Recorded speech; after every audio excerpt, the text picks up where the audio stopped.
What did you get out of beekeeping? Like almost like a lesson or any experiences you got out of it? So part of it is just caring for another species and interacting with that, and part of it was also I enjoyed just watching the bees coming in and out of the hive. It was also just relaxing for me, and so I enjoyed the process of working with the bees and seeing how they operated, how they built comb, and being able to see the queen, being able to observe how they grew, and also in some cases how they died, being able to troubleshoot that, and then from there being able to figure out, okay, what do I need to do, or what are the differences, and how can I keep going in the hobby. Did you ever experience colony collapse disorder? So colony collapse disorder is really difficult to speak about in that regard, just because colony collapse disorder, CCD, is a confluence of factors, and so it's not just one thing per se that is the cause of it. And so I did have both of my hives collapse at home. This was about 8 years ago at this point. And so before they fully collapsed, I did notice that one of the hives, some of the bees had a deformed wing virus. The other hive was low on honey, and then also because I'm in a residential area, I know that there are other, not families, well, there are other properties that are spraying. So we have like apartment complexes, we have single-family homes, and so because the bees can fly upwards of 3 to 5 miles, I know that they're going to be exposed to herbicides and pesticides and other contaminants. So there are those chemicals, the pesticides and herbicides that they're exposed to. There are also a lot of other pests that they're exposed to. So I also noticed that I had a number of small hive beetles, and then also I had wax moths in my hives. And by the time you notice those, the hives are actually already so weak that they are on the way to collapsing. So I definitely had 2 hives that I had at home that eventually collapsed. So if someone wanted to get into beekeeping, what was some precautions people should take to defend their beehive or kind of keep it from collapsing? So the first thing I would say is if you're interested in getting into beekeeping is get checked to see if you are allergic to bee stings, because so I am not allergic, but I still got a prescription for an EpiPen just in case. When I was beekeeping, the most stings I got at one time was probably in the range of 15 to 20 full stings, and I was fine, but I was always cautious about the possibility of having an anaphylactic shock reaction to being stung. So the first thing I would recommend for people to do is to go ahead and get an EpiPen and to keep that on hand, so either in their pants or in a bucket, something that they might have with them. But as far as other precautions go, for beekeeping nowadays, it actually requires a lot more intentionality and time, and you also have to treat them well in terms of, so the treatments that you need to do are more chemical based at this point. So basically, you need to be able to give the bees medicine, and that's to prevent them from being infested by certain pests, in particular the varroa mite, what's called the varroa destructor mite, and it is a very invasive species and it feeds on the bees themselves. And so that is one of the biggest predictors of a colony collapsing or dying prematurely. And so being able to do the proper treatments, so there are a multitude of different types of treatments. Some of them are more holistic and some of them are more just treatments. And so there are different ways of measuring if you have these mites, and there are different ways of treating and different schedules of when you're able to do these treatments.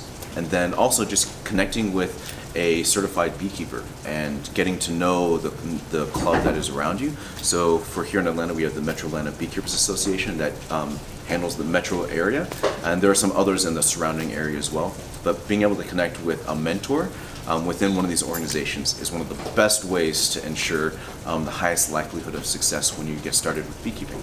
All right. Another kind of question related to that is, what do people have to do to protect natural beehives in their household or anything like that? What are some measures that you take to protect the bee population in general? So the biggest thing is to not spray medicines and pesticides and herbicides in your yard. So the honeybee species is not a natural species to the United States. These are actually European honeybees, and so they are already at a disadvantage there. But not only that, the focus for a lot of people is only on the honeybee, when there are actually dozens of other bee species that are native to the United States and to the Americas, and some of those species are actually becoming endangered. And some of them are actually more isolated species, so it might just be one or a small handful of bees, rather than a full colony with thousands of bees. And so maintaining natural habitats for them, providing spaces for them, and then also not spraying everything, because when you start putting poisons everywhere, it makes it really difficult for any bee species, or even beneficial insects in general, to be able to survive and actually be able to help us. All right. Last question. As a child, were you ever really afraid of bees or insects in general? So I think as a small child, I was scared of being stung, and it was more that I had never been stung, and so I was just scared of being stung. At this point, I've been stung so many times that it still hurts. I can still feel it, and I still get a localized reaction, but then I just quickly move on. I pull the stinger out, and then I'm able to keep moving on from there. The first time you're stung is always going to be the worst, and this is given that you're not allergic. So even when you're not allergic, it'll still hurt a lot the first time because you're not used to that kind of reaction. But once you are beekeeping for a while and you're not allergic, you can get stung and you'll feel it, and you'll be able to just pull the stinger out and you'll be able to move forward. All right. So we went to our apiary at the school, and 2 of the colonies were actually dormant. Do you know any theories or reasons why? Yeah, so we've actually had very mixed success with keeping our bees over the winter. And so when we first started, we started with 4 hives, and all 4 hives did really well up until about November or so. And then all 4 hives actually had collapsed at that point. Going from November into December, none of them survived the winter. After that, we started with another 3 hives, and then one of those had collapsed. And then last year, we had a total of 4 hives going, 2 of them in Langstroth hives and 2 of them in top bar hives. And the 2 in the top bar hives were struggling a little bit, and one of the top bar hives is still going, but I believe one of the top bar hives has already collapsed this year. And then the 2 Langstroth hives are still going. Those were a little bit easier to maintain the regimen for the treatment for the mites, and that is one of the biggest things right now is the mites are a predictor of whether or not the hives will succeed or not. If the mites start to gain a stronghold in the hive, the bees won't be able to fight them off. And what the mites actually do is they weaken the hive. So they prevent the larvae from fully developing into adult bees, and then they get weaker and weaker so that they can succumb to other diseases, and then also so that they don't have as many foragers to be able to get the pollen and the nectar that they need to be able to overwinter well. And once the hive starts to decline, and they're not able to maintain their strength and their health, they just are not able to survive, in particular over the winter. One of the difficulties in the Atlanta area in particular is our timeline for nectar production, like the nectar flow that we have in Atlanta, is roughly only about 6 weeks in the spring to early summer. And so the bees need to collect all of their nectar and make it into honey within those 6 weeks, because after that, there isn't much that blossoms nearby where they would be able to pull nectar from. And at that point, if you can't get nectar, you can't make honey, and you don't have your carbohydrate support so that you can actually survive through the winter.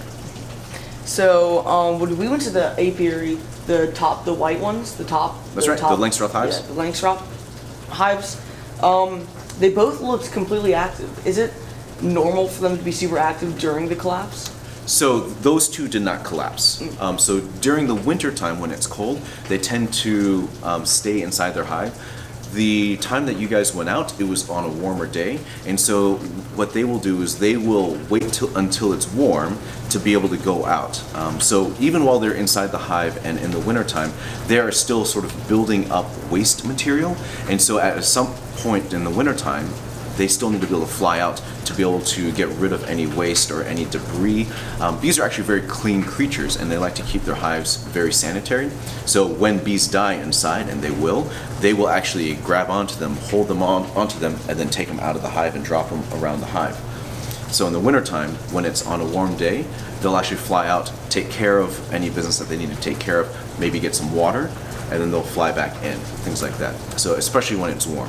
And the reason for that is because inside the hive, they maintain a bit of a warmer temperature to be able to survive. And so to go leave when it's cold requires them to expend a lot more energy, which means they will go through their honey stores a lot more quickly.